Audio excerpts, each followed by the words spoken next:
Hello mga guys, ngayong araw to samahan niyo ko para sa aking oath-takings para sa aking Canadian citizenship. Kulang-kulang isang taon din lang hinintay ko para ma-approve yung aking application at nag-exam din ako at inabot din ng kulang-kulang isang taon or isang taon bago na lumabas at na-approve yung aking application. So ito nga susutin ko ngayon at ito ang final look ng buhok natin. Itong setup ng Canadian flag na nakalagay sa wall namin, ginamit na yan ni Mama nung siya ang nag-oath-taking last 2 months ago. Kaya hindi na namin tinanggal kasi ako naman yung susunod. So ayan, nakapag-login na ako at hinintay ko na lang na mag-start. At medyo matagal na bago nag-start yung oath-taking kaya habang naghihintay ako, kumain muna ako ng cookies dyan and nauhaw ako bigla kaya uminom din ako. Mas maganda sana kung in-person yung oath-taking kaso online lahat dahil nga sa pandemic. And ayun na, nag-start na.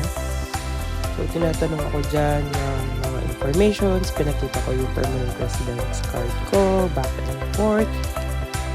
At tinanong din ako ng mga iba't ibang informations about sa akin, syempre, kung tugma ba sa kung anong meron sila sa file nila para i-verify kung tama yung tao na magte-take ng oath ngayon. Medyo nakakalungkot lang dahil isa sa pinaka-importanting process ng oath-taking is yung gugupitin mo yung card.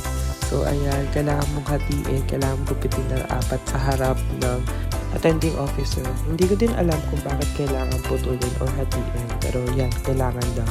Medyo nakakalungkot at nakakapaghinaya nga dahil yan yung lagi kong pinapakita aside sa driver's license ko kapag hinihingan ako ng ID dito. At pinirmahan ko nga lang yung ibang documents and buong time talaga wala kang ibang gagawin kundi makikinig ka lang sa lahat ng sasabihin nila. Siyempre hindi mawawala yung panunumpa sa watawat na hindi na pala Pilipinas, Canada. At dito nga binigyan kami ng 30 seconds para magpa-picture dun sa judge na nagsagawa ng oath-taking namin. 30 minutes lang tumagal na ceremony at tapos na. Ang aking ibang masabi kundi, thank you Lord.